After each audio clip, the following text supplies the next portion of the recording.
কাকদ্বীপের তৃণমূল নেতার বাংলাদেশি বউ, ভুয়া ভোটার ও বাংলাদেশি অনুপ্রবেশের প্রশ্নে ফের সরগরম কাকদ্বীপ। অভিযোগকারীর এতটাই ভয় যে মুখ ঢেকে ক্যামেরার সামনে।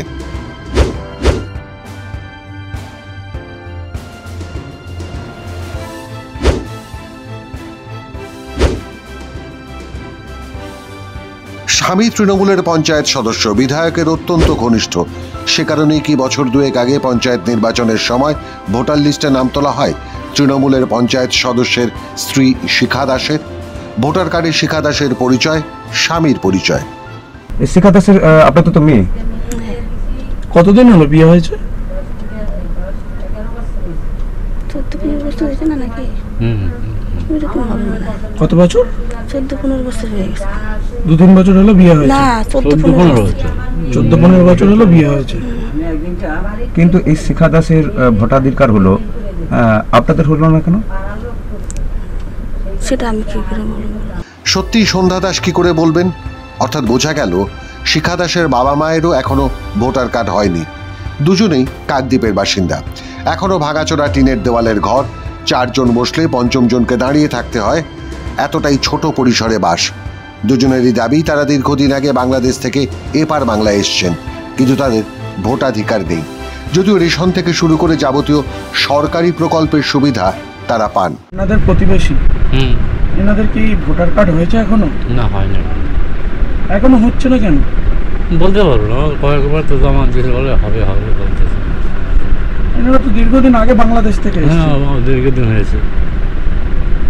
আমার এখানে তো আমার 40 বছর আছে।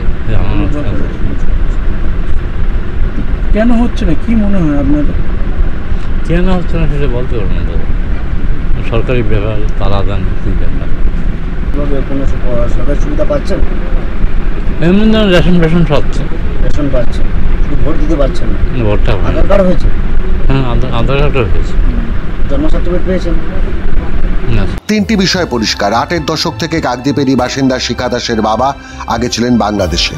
শিখা দাসের মা ছোটবেলাতেই চলে এসেছিলেন এপার বাংলায়। তাদের দুজনেরই আধার কার্ড আছে, রেশন পান নিয়মিত, কিন্তু ভোটাধিকার নেই। তাহলে কি হিন্দু পরিবার বলে তাদের নাম ওঠেনি এতদিন? আবার যেহেতু মেয়ের স্বামী তৃণমূলের পঞ্চায়েত সদস্য, সেই কারণে কি তড়িঘড়ি গত পঞ্চায়েতের নির্বাচনের আগেই নাম উঠে গেছে ভোটার তালিকায়, অথচ বাবা মায়ের নাম নেই? ব্যাপারটা আশ্চর্যের না? প্রতাপাদিত্য নগর গ্রাম পঞ্চায়েতের তৃণমূল কংগ্রেসের সদস্য এই বিপ্লব দাস এলাকায় ডাকাবুকো বলেই পরিচিত। বছর 14 আগে বিয়ে হয় শিখা দাসের সঙ্গে। স্থানীয় বিধায়কের অত্যন্ত ঘনিষ্ঠ এই বিপ্লব দাস।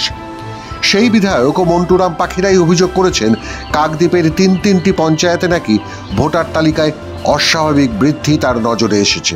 যেই 3টি গ্রাম পঞ্চায়েতে কয়েকটি করে বুথে অস্বাভাবিক ভোট উঠেছে, সেগুলোকে আমরা একটা অভিযোগ করেছি প্রশাসনের কাছে, নির্বাচন কমিশন তাদের কাছে করেছি। তারা তদন্ত করে দেখুক যে আমাদের বক্তব্যটা সঠিক কিনা। 1, 2, এক্ষেত্রে যে লোকগুলো ভোট উঠেছে, এ অর্থে আমি বলবো তাদেরকে উৎসাহিত করা হয়েছে। তারা দীর্ঘকাল এখানে আছে, কিন্তু তারা কখনো ভোট তুলবার জন্য এত আগ্রহী ছিলেন না। কিছু দালাল চক্র আর কাকদ্বীপ এসডিও অফিস এবং বিডিও অফিসের কিছু সরকারি কর্মচারী আমলা, তার সঙ্গে নামখানা বিডিও অফিসে বা যারা নামখানা ব্লকে এই নির্বাচনের কাজটা করেন, তারা এই অনিয়ম এবং এই চক্রের মধ্যে জড়িয়ে আছে, যুক্ত আছে। মারাত্মক অভিযোগ বিধায়কের। তিনি নিজেই স্বীকার করছেন কাকদ্বীপ অঞ্চলের দীর্ঘদিনের বাসিন্দা এরা, যা শঙ্কর দাসের কথার সঙ্গে মিলে যাচ্ছে। ভোটার লিস্টে নাম তোলার আগ্রহ দেখাননি। এইখানে শঙ্কর দাসের দাবি ছিল নাম তুলতে চাইলেও নাম ওঠেনি ভোটার তালিকায়। বিধায়কের বক্তব্য, এই নাম না থাকা ভোটারদের নাকি প্ররোচিত করা হয়েছে ভোটার লিস্টে নাম তুলতে। সেখানে সরকারি কর্মচারীরাও নাকি যুক্ত। তাহলে শঙ্কর দাসদের নাম না উঠে তার মেয়ের নাম ওঠে কি করে? পিছনের কারণ কি বিধায়কের ঘনিষ্ঠ তৃণমূলের পঞ্চায়েত সদস্যের বউ বলে?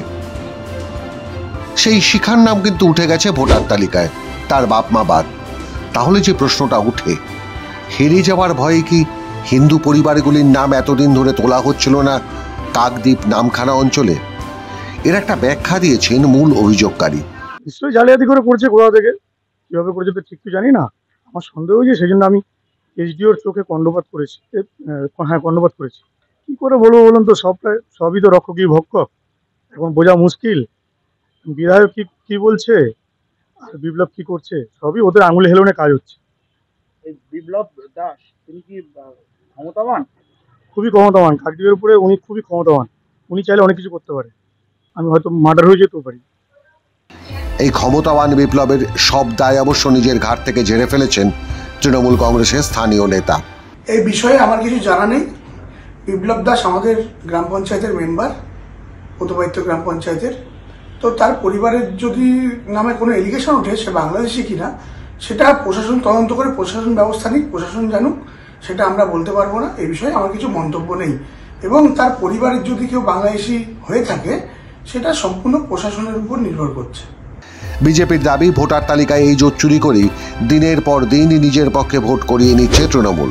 আর এই বিপ্লব যুক্ত আছে ভোটার তালিকায় নাম তোলা নয়। তৃণমূল নেতা বিপ্লব দাস এই অনুপ্রবেশকারী আর ভুয়ো ভোটার নিয়ে দলের পক্ষ থেকে সওয়াল করছেন। আমাদের প্রশ্ন হলো, আরে এই বিপ্লব দাস যাকে বিয়ে করেছে সে তো বাংলাদেশি। কারণ বিপ্লব দাসের শ্বশুর শাশুড়ির এখনো ভোটার কার্ড, আধার কার্ড কোনো কিছুই হয়নি, ভারতীয়ই নয়। তাহলে কি করে বিপ্লব দাস যাকে বিয়ে করলো তার ভোটার কার্ড হয়ে গেল 2 বছর আগে? এটা থেকে তো একদম পরিষ্কার তৃণমূল নেতা বিপ্লব দাস যে অবৈধ ভোটার কার্ড, আধার কার্ড তৈরি চক্রের সঙ্গে যুক্ত আছে, এটা একদম জলের মতো পরিষ্কার। এবং এই বিপ্লব দাস বর্তমানে যে এমএলএ, সেই এমএলএ তল্পিব অত্যন্ত ঘনিষ্ঠ মানুষ। তাহলে কি কাকদ্বীপ জুড়ে তৃণমূল কংগ্রেস আসলে একটা বিভ্রান্তি তৈরি করতে চাইছে? নিজেরাই তাদের পছন্দের লোকেদের নাম ঢুকিয়েছে অনলাইনে, আর বাছাই করে বাদ রেখেছেন সেই সব হিন্দু পরিবারগুলির নাম যারা সিএ এনআরসির কাজ এ রাজ্যে পুরোদমে শুরু হলে ভারতীয় নাগরিকত্ব পেয়ে যাবেন এক কলমের খোঁচায়। কিন্তু তার থেকেও বড় প্রশ্ন হলো, কোন নথির ভিত্তিতে শিখা দাসের নাম উঠেছে ভোটার তালিকায়? মাধ্যম ব্যুরো রিপোর্ট।